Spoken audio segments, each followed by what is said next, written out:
Yun, good afternoon, good evening, good morning. Magandang buhay sa ating mga higala. Panibagong vlog, panibagong ingay na naman. So good afternoon. So medyo ngayong araw na to makulimlim, no? So at siyempre yung oras natin 4:30 ng afternoon. So nandito tayo ng mga higala kasi update ko kayo sa mga sasakyan na naman nandito, no? At saka yung sasakyan ng DE16 na pick up type na nakakarga, naka fully recondition na, nakuha na, bound to summer, no? Shout out to sir, hindi ko lang na videohan, hindi ko na ano kanina na nadat nandito kasi mayroon din ako inaasikaso. Alright, so Lord, siyempre magpipray tayo bago natin pasok mga higala. Lord God, maraming salamat po sa biyayang binigay niyo po sa amin sa pag-araw-araw. Tugayan niyo po ako Lord sa ating mga ginagawa. Ilayo na dyan natin sa kapamakan, ganyan din yung subscribers, yung mga viewers natin, at bigyan niyo po ako ng marami pa pong blessings at malusog na pangatawan para po makapagpatuloy ako sa kung bawat ginagawa. Kung lahat ay alay sa iyo, in Jesus name I pray, Amen. Alright, so walang intro lang, outro, palaging diretso. So mga higala, sa mga nagtatanong dyan kung saan to, dito to sa Lapu-Lapu, no? So mga nagbabalak dyan na kukuha nito, mayroon tayong mga unit dito, at kung saan man kayo, Luzon, Visayas, Mindanao, pwede yung pwede dito mga higala kukuha kayo ng siyempre mura lang, no? Murang pangkabuhayang panegosyo. Alright, 0945391099, kontakin nyo yan at tawagan nyo. So mayroon tayong mga D63 dito mga higala, at yung iba yung mga as is, where is, at mayroon ding recondition, mayroon ding mga ganito, no? Back to stock lang ganitong unit. So mga higala, kung gusto nyo mga again tulad nito 4x2 D63, naka mags, naka aircon, no? So first owner po kayo mga higala, no? Sa mga nagtatanong, first owner. Okay, alright, so sa mga presyuhan nito, ganitong mood, ganitong sit upan, makukuha nyo sa 195. Okay, so sure ball yan. Okay, so ganitong model unit DE63 pick up type. Pwede natin ilagay sa registration nyo with canopy or without canopy, no? Okay, free na po yan registration. Mayroon tayong D64B, ganitong mukha, ganitong unit. Okay, so ganito naman, murang-mura lang. Kung mayroong pera talaga kayo, mura talaga yan sa mga nagtatanong, no? Kung mayroon kayong pera, ay syempre, hindi na kayong sasabihin pa na ang mahal yan. Basta't may pera kayo, kasi wala namang mura talaga ngayon na para na nang ibibigay, kasi mayroon din tong presyo niya, ano? Although sa ibang bansa to para na din yung mga dinispose na, pero still nagbabayad pa rin yan ng tax, nagbabayad pa rin yan kung ano-ano pang binayaran. Kaya pagdating dito, so ito naman dinisign to pang kabuhayang pang negosyo, kaya nga tinatawag natin ng pang kabuhayang pang negosyo, at pwede na din pang pamilya, pang praktikala, no?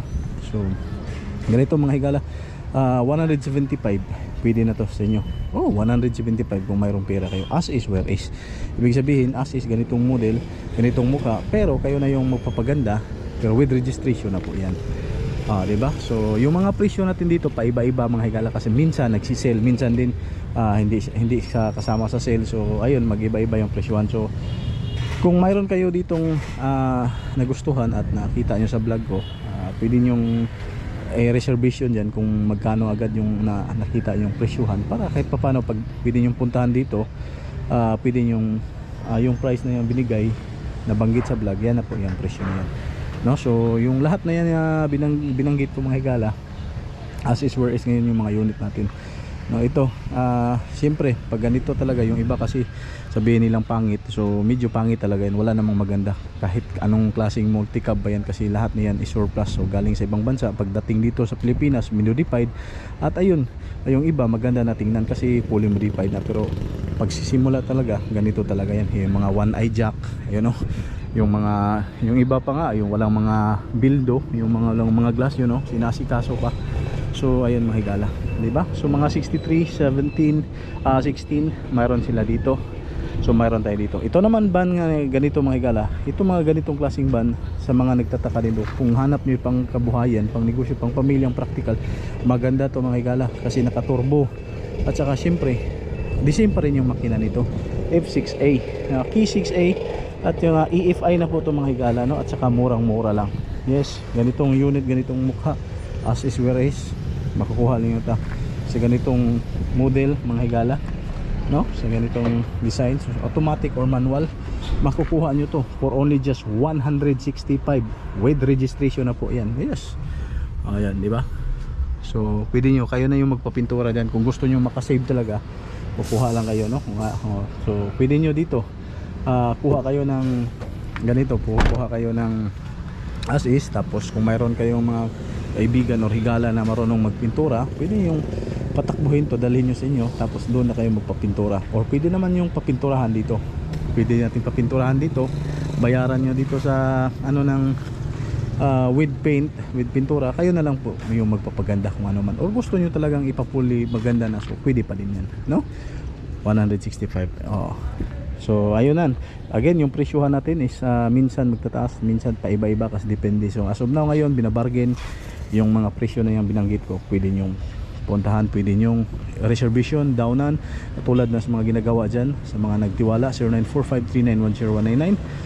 Okay, so hindi po tayo ma-scam, talagang makarating yung pera nyo kung saan dapat i-reserve. Itong scam natin for only ganito mga higala, as is where is, makakuha na ito. So mayroon dito, basta yung mga as is natin tumatakbo na as is where is na running na at with registration. Ganito is only just 145 tumatakbo running with registration, no? So kung ano man yung mga ano dyan, basta ang importante yung mga parts niya nandyan pa, at saka yung mga kung ano-ano man yung propaganda, sa inyo na po yan. So ito din yung van natin, yung van the same pa rin yung presyuhan, D64, no? Pwede makukuha nyo yan. All in na yan, Corambos 175 D64B, manual man o automatic, no? So ito yung mukha. So yung mga ganito mga higala, syempre lagyan yan ng ano, hindi naman yan as is where is na katulad ganyan. So as is where is na syempre yung mga parts niya complete, no? Aside lang sa mga mayroon ng ganito, ayan. So kayo na yung magpaganda dyan, no? So yung mga gulong, yung mga ano, pero yung ibang parts ay syempre ano pa yan, sa back to stock talaga yan, as is back to stock, pero as is where is yan. So ito yung mga mayroon ng pintura na naman ng scrum model. Syempre pwede nyo mabibili ito sa mga higala 175 ganitong model, ganito carburetor type, no? So 4x2 or 4x4. So ito yung mga higala, linagyan na nila ng mga glass kasi yung iba walang glass, so medyo pangit pag walang glass. So ngayon, ayan mga bagong glass yan. D63 po yan, 4x4 or 4x2, almost same lang. So sa mga 63 naman, makukuha nyo itong mga higala for only just 165. Yes, 165 with registration, as is where is running. So ibig sabihin as is running, naka-convert na po yan, tumatakbo na. So huwag kayong mag-alala, hindi naman ganito yung as is where is. Siyempre, talagang as is where is yan, mayroon talaga yung tawag nito, mayroon siyang headlight. Pero yung mga headlight nito, kayo na yung pwede nyo pabipingan or ipakinisan para siyempre malinis naman tingnan. So kayo naman ano yun. So iba na naman yung bayad dyan, iba na naman yung amount. So ito siyempre as is na presyuhan. So ayan, so ito yung mga tinatrabaho na wala pang mga glass, ayan. So medyo pangit tingnan pag walang glass, at saka dapat talaga nilang baguhin yung mga glass. Kung mayroon man ng mga defective na glass, talaga namang isauli yan sa full na maganda, no? Katulad nito 16, ito mga higala, so dalawang 16 na automatic at saka 16 na manual, no? So ang daming D16 ngayon dito, pero itong mga 16 na to mostly may down na, may reservation na. At yun pa yung iba pa, si D16 din, D16, ayan. So yung iba dito, ito yung for painting na, ayan, for pintura na, ayan, dyan yung makikita. Alright, so Isuzu Elf mayroon din dito. So as of now, wala pang ano na, kini-clean up na dito kasi next week mayroon na namang bagong dadating na container. So dito na naman ilalagay. Alright, so again mga higala, no? So don't worry sa mga nagtatanong dyan na mahal, yung iba dyan hindi ikaw masagot yung mga tanong nyo.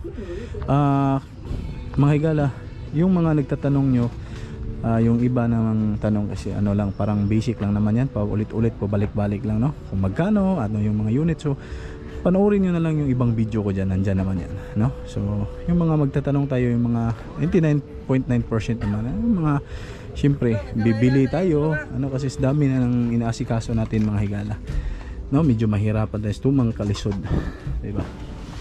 Alright, saan ba to?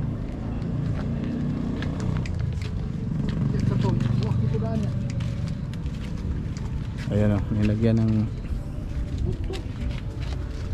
buwak. Saan ang bilin? Ano? Bawang gila tayo ah. Bawang gila hikap ka. Oh, yun. Ano sa to, Juan? Bawang. Sa kubom? Last ba, last. Ay, para mo na. 900 naman sana. Nangayog ko, anak. Nangayog bahin. May ganyan, humah nagtaon na nandong. Magtaon tayo ganyan, last gini. Para na, diya, para diya. Ada. Supra. Kagay eh. Pag ito hilabti. Dali ara mapupog, no? Buwak mo tanan, no? Bumigay yung glass dito na nakalagay lang, wala namang ano. Wala may nalagti na. Gawas na git na tumba na. Nagnabog yung pangil. Kuan ko na. Kini basta matuan ko na sa pinong dito ni. Dito man buto, no? Kuan dito tanan ba? Baka sa Japan na, craft ba? Mari ka kuan sa Japan bumigay. Ayan, no? So back to the old game tayo. So ayan mga higala. So again, ayun yung glass na yan ilalagay nila doon, kaso bumigay, wala namang tao, wala namang ano. So yun, no? Ba talaga? Super na to siya kay. Ay bintang kini ra man dire. Unsa kay makina ni Boss Jen? Asa? Kani? For chip na dili. Oh, Titan mo.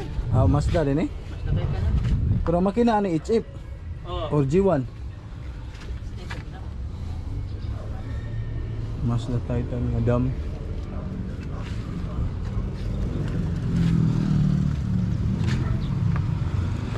Ayan. So ayan siya mga higala, no? So sa mga nagtatanong dyan, again, kung magkano naman, nabanggit ko naman, hindi ko na lang ilalagay dyan yung mga ano, kasi matagalan sa pag-edit. So pakinggan nyo na lang hanggang matapos at tingnan nyo yung mga video natin, para kahit pa paano makakuha kayo ng idea kung magkano at ano yung mga unit na yan, no? So mayroon pa doon sa labas, oh, yung black na yan. So ayan, yung black na yan is ano lang yan, sinisell, pero by next week magiba na yung presyuhan na yan pag hindi yan ma-sold ngayon. Mura lang yun, nasa 230 lang yun, Higala, no? So again, this is your boy Higala, signing out, and may God bless you all. Kita-kits tayo sa next vlog natin. God bless and see you in my next vlog. Bye bye.